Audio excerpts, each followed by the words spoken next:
Because tramps like us, baby, we were born to run. Yeah, I'm a musician. You can tell. Hi guys, Dane here, and today I'm going to be making a start at the very least on my review of Born to Run by Christopher McDougall, the New York Times bestseller. So as always, I'm going to read you the blurb, I'm going to go through it and check out my tabs. I made a lot of tabs, and then I'll share my overall thoughts and rating at the end. So, Dane reads. Born to Run is an epic adventure that begins with one simple question. Why does my foot hurt? In search of an answer, Christopher McDougall sets out to find Mexico's Tarahumara Indians, the world's greatest distance runners, who can go for hundreds of miles without rest while enjoying every minute of it. Running without trainers is now big news, but the Tarahumara have been doing it for centuries and reaping the benefits. McDougall tests the idea by taking us from cutting-edge Harvard science labs to the peaks and valleys where growing numbers of ultra runners are pushing themselves to the limit. And he finds his own inner ultra athlete when he pits himself against a tribe who run virtually barefoot in a breathtaking 50-mile race through Mexico's Copper Canyons. A thinking exploration of mankind's most ancient pursuit, Born to Run will make you realise that the secret to happiness could be right at your feet. So, let's get started. So I picked this up because I've been getting increasingly into running myself, especially over the last year or so, taking it really seriously over the last 6 to 9 months. And he talks about his background here. He says, the weird thing was, I seemed to be otherwise unbreakable. As a writer for Men's Health magazine and one of Esquire magazine's original Restless Man columnists, a big part of my job was experimenting with semi-extreme sports. I'd ridden class 4 rapids on a boogie board, surfed giant sand dunes on a snowboard, and mountain biked across the North Dakota Badlands. I'd also reported from 3 war zones for the Associated Press and spent months in some of the most lawless regions of Africa, all without a nick or a twinge. But jog a few miles down the street and suddenly I'm rolling on the ground like I've been gut shot in a drive-by. Take any other sport and an injury rate like mine would classify me as defective. In running, it makes me normal. The real mutants are the runners who don't get injured. Up to 8 out of every 10 runners are hurt every year. It doesn't matter if you're heavy or thin, speedy or slow, a marathon champ or a weekend huffer, you're just as likely as the other guy to savage your knees, shins, hamstring, hips or heels. Next time you line up for a turkey trot, look at the runners on your right and left. Statistically, only one of you will be back for the Jingle Bell jog. I guess the turkey trot is a Thanksgiving run, fun run, and the Jingle Bell jog is a Christmas one. But that actually doesn't make sense because if it's 8 out of 10 every year, there's only like a month between those two events. Also, I guess I'm one of the lucky ones because I haven't been injured this year. And he writes, you know what kind of nerves are in your feet? The same ones that network into your genitals. Your feet are like a minnow bucket full of sensory neurons, all of them wriggling around in search of sensation. Stimulate those nerves just a little, and the impulse will rocket through your entire nervous system. That's why tickling your feet can overload the switchboard and cause your whole body to spasm. And I thought this was quite interesting too. There's something so universal about that sensation, the way running unites our 2 most primal impulses, fear and pleasure. We run when we're scared, we run when we're ecstatic, we run away from our problems and run around for a good time. And when things look worse, we run the most. 3 times America has seen distance running skyrocket, and it's always in the midst of a national crisis. The first boom came during the Great Depression, when more than 200 runners set the trend by racing 40 miles a day across the country in the Great American Foot Race. Running then went dormant, only to catch fire again in the early 70s, when we were struggling to recover from Vietnam, the Cold War, race riots, a criminal president, and the murders of 3 beloved leaders. And the third distance boom? 1 year after the September 11 attacks, trail running suddenly became the fastest growing outdoor sport in the country. Maybe it was a coincidence. Or maybe there's a trigger in the human psyche, a coded response that activates our first and greatest survival skill when we sense the raptors approaching. In terms of stress relief and sensual pleasure, running is what you have in your life before you have sex. The equipment and desire come factory installed. All you have to do is let her rip and hang on for the ride. This is interesting, we get a reference to Lance Armstrong, but didn't he get caught in a doping scandal? Anyway, he writes, Lance Armstrong is one of the greatest endurance athletes of all time, and he could barely shuffle through his first marathon despite sucking down an energy gel nearly every mile. Lance's text message to his ex-wife after the New York City Marathon, oh my god, ouch, terrible. Yet these guys were knocking them out a dozen at a time. So we get something called Iskiite, which is the Tarahumara equivalent of an energy drink. And I'm determined to make this for myself at some point. We have a sudden quality update because I've switched my filming setup. It's also been quite a while since I filmed where I was. Anyway, I found this really interesting and I've been determined to make it myself. I might pronounce it wrong, but we will see. Homebrewed Red Bull. Now this I had to try. I'll save it for later, I told Angel. I poured the Ischiate into a hip bottle that was half full of water I'd purified with iodine pills, then tossed in a couple of extra pills for good measure. I was dog-tired, but unlike Lumholtz, I wasn't desperate enough to risk a year-long bout of chronic diarrhea from waterborne bacteria. Months later, I'd learned that Ischiate is otherwise known as chia fresca, chili chia. It's brewed up by dissolving chia seeds in water with a little sugar and a squirt of lime. In terms of nutritional content, a tablespoon of chia is like a smoothie made from salmon, spinach, and human growth hormone. As tiny as those seeds are, they're super packed with omega-3s, omega-6s, protein, calcium, iron, zinc, fibre, and antioxidants. If you had to pick just one desert island food, you couldn't do much better than chia, at least if you were interested in building muscle, lowering cholesterol, and reducing your risk of heart disease. After a few months on the chia diet, you could probably swim home. Chia was once so treasured, the Aztecs used to deliver it to their king in homage. Aztec runners used to chomp chia seeds as they went into battle, and the Hopis fueled themselves on chia during their epic runs from Arizona to the Pacific Ocean. The Mexican state of Chiapas is actually named after the seed. It used to rank right up there with corn and beans as a cash crop. Despite its liquid gold status, chia is ridiculously easy to grow. If you own a chia pet, in fact, you're only a few steps away from your own batch of devil drink. And a damn tasty devil drink at that, as I discovered once the iodine had melted enough to risk a few swigs. Even with the medicinal afterbite from the pills, the Ischiate went down like fruit punch with a nice slimy tang. Maybe the excitement of the hunt had something to do with it, but within minutes I felt fantastic. Even the low throbbing headache I'd had all morning from sleeping on a frosty dirt floor the night before had vanished. Great quote here from Ken Schluber, Colorado miner and creator of the Leadville Trail 100. He said, "Make friends with pain and you will never be alone." And yeah, we're learning about the Leadville Trail. It's a 100-mile race. Leadville's top physician heard what was happening and he said, "You cannot let people run 100 miles at this altitude." And he says, to get a sense of what he came up with, try running the Boston Marathon 2 times in a row with a sock stuffed in your mouth and then hike to the top of Pikes Peak. Done? Great, now do it all again, this time with your eyes closed. That's pretty much what the Leadville Trail 100 boils down to. Nearly 4 full marathons, half of them in the dark, with twin 2,600 foot climbs smack in the middle. Leadville's starting line is twice as high as the altitude where planes pressurise their cabins, and from there you only go up. It says nobody's actually died from it yet. It says one Leadville legend is Marshall Ulrich, an affable dog food tycoon who perked up his times by having his toenails surgically removed. They kept falling off anyway, he said. We get a guy called Dr. Joe Vigil. Dr. Joe Vigil, a 65-year-old army of one, warmed his hands around his coffee as he waited for the first flashlight beams to come stabbing toward him through the woods. No other elite coach in the world was anywhere near Leadville, because no other elite coach could give a hoot what was going on at that giant outdoor insane asylum in the Rockies. Self-mutilators, mean motherfuckers, or whatever they called themselves, what did that have to do with real running, with Olympic running? As a sport, most track coaches ranked ultras somewhere between competitive eating and recreational S&M. And I get some really interesting sort of research and theory this guy has. He'd figured out the body, so now it was onto the brain. Specifically, how do you make anyone actually want to do any of this stuff? How do you flip the internal switch that changes us all back into the natural born runners we once were? Not just in history, but in our own lifetimes, remember? Back when you were a kid and you had to be yelled at to slow down. Every game you played at top speed, sprinting like crazy as you kicked cans, freed all, and attacked jungle outposts in your neighbours' backyards. Half the fun of doing anything was doing it at a record pace, making it probably the last time in your life you'd ever be hassled for going too fast. That was the real secret of the Tarahumara. They'd never forgotten what it felt like to love running. They remembered that running was mankind's first fine art, our original act of inspired creation. Way before we were scratching pictures on caves or beating rhythms on hollow trees, we were perfecting the art of combining our breath and mind and muscles into fluid self-propulsion over wild terrain. And when our ancestors finally did make their first cave paintings, what were the first designs? A downward slash, lightning bolts through the bottom and middle. Behold, the running man. We get some good stuff about the Beat Poets and Charles Bukowski, who are authors I'm fans of. So this is, what the names, Jen and Billy, 2 like hippie trail runners who end up joining this epic race. Says, you ever heard of the Mountain Masochist? Billy asked Jen. Nope, who's he?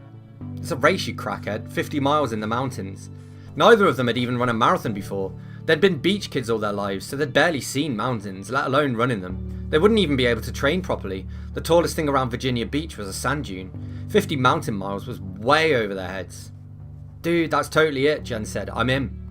They needed some serious help, so Jen looked where she always did when she needed guidance.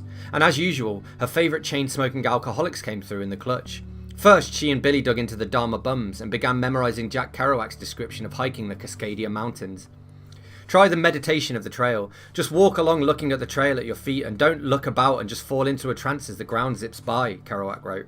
Trails are like that. You're floating along in a Shakespearean Arden paradise and expect to see nymphs and flute boys. Then suddenly you're struggling in a hot broiling sun of hell and dust and nettles and poison oak, just like life. Our whole approach to trail running came from Dharma Bums, Billy told me later. As for inspiration, that's where Charles Bukowski stepped up. If you're going to try, go all the way, the original Barfly wrote. There is no other feeling like that. You will be alone with the gods, and the nights will flame with fire. You will ride life straight to perfect laughter. It's the only good fight there is. Soon after, surf fishermen noticed weird goings-on each evening as the sun set on the Atlantic. Chants would echo across the dunes, visions, omens, hallucinations, followed by the appearance of some kind of loping, howling, four-legged man-beast. As it got closer, they could see it was actually two people running shoulder to shoulder. One was a slim young woman with a gay pride bandana on her head and a vampire bat tattooed on her arm, while the other, as best as they could make out, seemed to be a welterweight werewolf under a rising moon. Before setting out for their sunset runs, Jen and Billy would snap a tape of Allen Ginsberg reading Howl into their Walkman. When running stopped being as fun as surfing, they had agreed they'd quit. So to get that same surging glide, that same feeling of being lifted up and swept along, they ran to the rhythm of beat poetry. Let's try that. We get a bit more about Jen as well. It says, Jen didn't have a coach or a training program. She didn't even own a watch. She just rolled out of bed every morning, downed a veggie burger and ran as far and as fast as she felt like, which usually turned out to be about 20 miles. Then she hopped on the skateboard she'd bought instead of a parking pass and kicked off the class at Old Dominion, where she'd recently dropped back into school and was making straight A's. I never really discussed this with anyone because it sounds pretentious, but I started running ultras to become a better person, Jen told me. I thought if you could run 100 miles, you'd be in this zen state. You'd be the fucking Buddha, bringing peace and a smile to the world. It didn't work in my case. I'm still the same old punk ass as before, but there's always that hope that it will turn you into the person you want to be, a better, more peaceful person. When I'm out on a long run, she continued, the only thing in life that matters is finishing the run. For once, my brain isn't going blah, blah, blah all the time. Everything quiets down and the only thing going on is pure flow. It's just me and the movement and the motion. That's what I love, just being a barbarian, running through the woods. An interesting note here, he points out, running shoes have only been around about as long as the space shuttle. Before that, your dad wore flat rubber gym shoes and your granddad was in leather ballet slippers. For millions of years, humans ran without arch support, pronation control, or gel-filled pods under their heels. How the hell they managed, Ted had no idea. And then there's some interesting information about injuries. Whenever you get a group of runners together, they always talk about their injuries, and there's a good reason for that. He says, risk isn't quite the right term, it's more like dead certainty. Every year, anywhere from 65 to 80% of all runners suffer an injury. That's nearly every runner every single year. No matter who you are, no matter how much you run, your odds of getting hurt are the same. It doesn't matter if you're male or female, fast or slow, pudgy or ripped as a racehorse, your feet are still in the danger zone. Maybe you'll beat the odds if you stretch like a swami. Nope. In a 1993 study of Dutch athletes published in the American Journal of Sports Medicine, one group of runners was taught how to warm up and stretch while a second group received no injury prevention coaching. Their injury rates? Identical. Stretching came out even worse in a follow-up study performed the following year at the University of Hawaii. It found that runners who stretch were 33% more likely to get hurt. Luckily for us, though, we live in a golden age of technology. Running shoe companies have had a quarter century to perfect their designs, so logically, the injury rate must be in free fall by now. After all, Adidas has come up with a $250 shoe with a microprocessor in the sole that instantly adjusts cushioning for every stride. ASICS spent $3 million in 8 years, 3 more than it took the Manhattan Project to create the first atomic bomb, to invent the awe-inspiring Kinsei, a shoe that boosts multi-angled forefoot gel pods, a mid-foot thrust enhancer, and an infinitely adaptable heel component that isolates and absorbs impact to reduce pronation and aid in forward propulsion. That's big bucks for sneaks you'll have to toss in the garbage in 90 days, but at least you'll never limp again, right? Sorry. Since the first real studies were done in the late 70s, Achilles complaints have actually increased by about 10%, while plantar fasciitis has remained the same, says Dr. Stephen Prebut, a running injury specialist and past president of the American Academy of Podiatric Sports Medicine. The technological advancements over the past 30 years have been amazing, adds Dr. Irene Davis, the director of the Running Injury Clinic at the University of Delaware. We've seen tremendous innovations in motion control and cushioning, and yet the remedies don't seem to defeat the ailments. We get mention of the ultra runner's creed. If you can't see the top, walk. When you're running 50 miles, there's no dividend in bashing up the hills and then being winded on the way down. You only lose a few seconds if you walk, and then you can make them back up by flying downhill. Eric believes that's one reason ultra runners don't get hurt and never seem to burn out. They know how to train, not strain. So we learned a bit more about Scott Jurek, who I actually met at the National Running Show. He was more than happy to take a photo with myself and some other people from Vegan Runners. Running kit in the background there. Because he is also vegan, and we get a little bit about the reasoning behind that. Growing up in Minnesota, I used to be a total junk eater, he said. Lunch used to be 2 McChickens and a large fries. When he was a Nordic skier and cross-country runner in high school, his coaches were always telling him he needed plenty of lean meat to rebuild his muscles after a tough workout. Yet the more Scott researched traditional endurance athletes, the more vegetarians he found. Like the marathon monks in Japan he'd just been reading about. They ran an ultra-marathon every day for 7 years, covering some 25,000 miles on nothing but miso soup, tofu and vegetables. And what about Percy Caruti, the mad Australian genius who coached some of the greatest milers of all time? Caruti, I have no idea if that's how you pronounce his name by the way, believed food shouldn't even be cooked, let alone slaughtered. He put his athletes through triple sessions on a diet of raw oats, fruit, nuts and cheese. Even Cliff Young, the 63-year-old farmer who stunned Australia in 1983 by beating the best ultra runners in the country in a 507-mile race from Sydney to Melbourne, did it all on beans, beer and oatmeal. I used to feed the calves by hand and they thought I was their mother, Young said. I couldn't sleep too good those nights when I knew they would get slaughtered. He switched to grains and potatoes and slept a whole lot better. Ran pretty good too. Scott wasn't sure why meatless diets worked for history's great runners, but he figured he'd trust the results first and figure out the science later. From that point on, no animal products would pass his lips, no eggs, no cheese, not even ice cream, and not much sugar or white flour either. He stopped carrying Snickers and power bars during his long runs. Instead, he loaded a fanny pack with rice burritos, pizza stuffed with hummus and Kalamata olives, and home-baked bread smeared with adzuki beans and quinoa spread. When he sprained his ankle, he eschewed ibuprofen and relied instead on wolfsbane and whomping portions of garlic and ginger. Sure, I had my doubts, Scott said. Everyone told me I'd get weaker, I wouldn't recover between workouts, I'd get stress fractures and anemia. But I found that I actually feel better because I'm eating foods with more high quality nutrients. And after I won Western States, I never looked back. By basing his diet on fruits, vegetables and whole grains, Scott is deriving maximum nutrition from the lowest possible number of calories, so his body isn't forced to carry or process any useless bulk. And because carbohydrates clear the stomach faster than protein, it's easier to jam a lot of workout time into his day, since he doesn't have to sit around waiting for a meatball sub to settle. Vegetables, grains and legumes contain all the amino acids necessary to build muscle from scratch. Like a Tarahumara runner, he's ready to go any distance, any time. Unless of course he runs out of water. And I have big respect there to Christopher McDougall for kind of writing that in such a balanced way. I mean, again, this was first published in 2009. I think obviously veganism and plant-based diets have become more popular since then, but it would have been very easy for him to let his natural bias creep into that, and you know, he didn't. So kudos to him. And we get a reference of plantar fasciitis. Once plantar fasciitis sinks its fangs into your heels, you're in danger of being infected for life. Check any running related message board and you're guaranteed to find a batch of beseeching threads from PF sufferers begging for a cure. Everyone is quick to suggest the same remedies: night splints, elastic socks, ultrasound, electroshock, cortisone, orthotics. But the messages keep coming because none of them really seems to work. And I had a bit of plantar fasciitis when I first got started. We've got a quote here from Jack Kirk, the Dipsy Demon. You don't stop running because you get old. You get old because you stop running. And so here Christopher McDougall's trying to learn to become a better runner himself and is asking some questions. I just don't think I'm built for running 50 miles, I said. Everyone is built for running. Every time I up my miles, I break down. You won't this time. Should I get the orthotics? Forget the orthotics. I was dubious, but Eric's absolute confidence was winning me over. I should probably cut weight first to make it easier on my legs. Your diet will change all by itself, wait and see. How about yoga? That'll help, yeah? Forget yoga. Every runner I know who does yoga gets hurt. I mean every runner gets hurt, to be fair.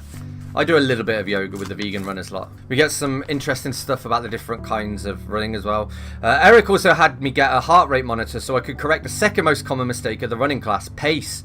Most of us are just as clueless about speed as we are about form. Nearly all runners do their slow runs too fast and their fast runs too slow, Ken Miyake says. So they're just training their bodies to burn sugar, which is the last thing a distance runner wants.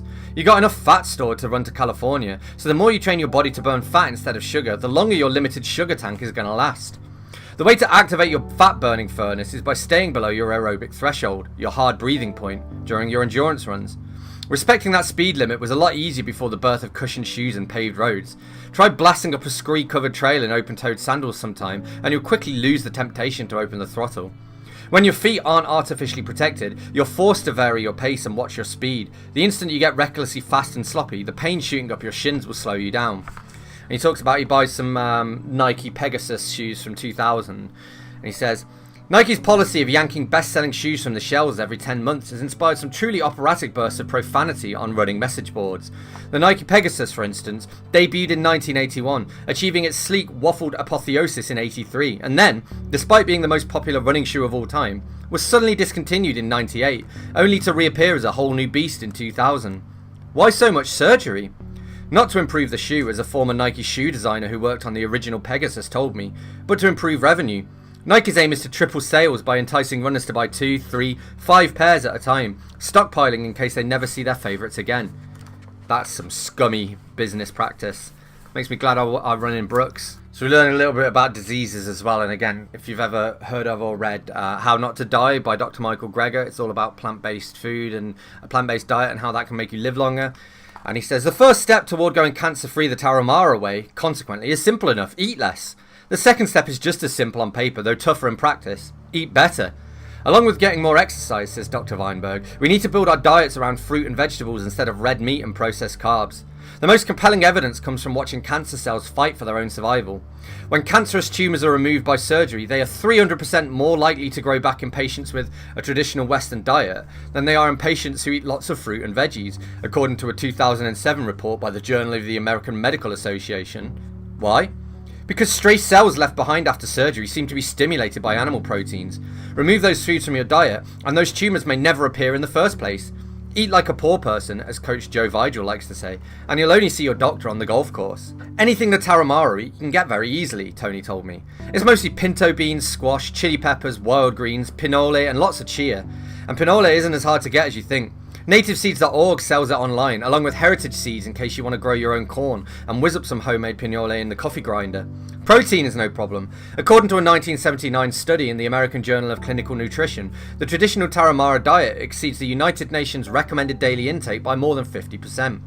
As for bone strengthening calcium, that gets worked into tortillas and pinole with the limestone the Tarahumara women use to soften the corn. So this is interesting. This talks about the difference between being an athlete and being a runner. The Tarahumara aren't great runners, Eric messaged me as we began my second month of those workouts. They're great athletes, and those two things are very different. Runners are assembly line workers. They become good at one thing, moving straight ahead at a steady speed, and repeat that motion until overuse fritzes out the machinery. Athletes are Tarzans. Tarzan swims and wrestles and jumps and swings on vines. He's strong and explosive. You never know what Tarzan will do next, which is why he never gets hurt. Your body needs to be shocked to become resilient, Eric explained. Follow the same daily routine and your musculoskeletal system quickly figures out how to adapt and go on autopilot. But surprise it with new challenges. Leap over a creek, commando crawl under a log, sprint till your lungs are bursting, and scores of nerves and ancillary muscles are suddenly electrified into action. And there's a quote here which I keep using, Frank Shorter. He says, hills are speed work in disguise. And it's true. The more you run up hills, the faster you tend to get. And he writes here, like Caballo, the Tarahumara secret had begun working for me before I even understood it. Because I was eating lighter and hadn't been laid up once by injury, I was able to run more. Because I was running more, I was sleeping great, feeling relaxed and watching my resting heart rate drop. My personality had even changed. The grouchiness and temper I'd considered part of my Irish-Italian DNA had ebbed so much that my wife remarked, "Hey, if this comes from ultra running, I'll tie your shoes for you." I knew aerobic exercise was a powerful antidepressant, but I hadn't realised it could be so profoundly mood stabilising and, I hate to use the word, meditative. If you don't have answers to your problems after a 4-hour run, you ain't getting them. And it talks about a theory that humans evolved to how they are, so that they could be better runners. Dr. Bramble's secondary expertise in fossils allowed him to compare how the human blueprint had been modified over the millennia and check it against other designs. Right off the bat, he began finding things that didn't fit. Instead of looking at the conventional list like most morphologists and ticking off the things I expected to see, I began focusing on the abnormalities, Bramble said. In other words, what's there that shouldn't be there? He began by splitting the animal kingdom into two categories, runners and walkers. Runners include horses and dogs, walkers are pigs and chimps. If humans were designed to walk most of the time and run only in emergencies, our mechanical parts should match up pretty closely to those of other walkers. Common chimps were the perfect place to start.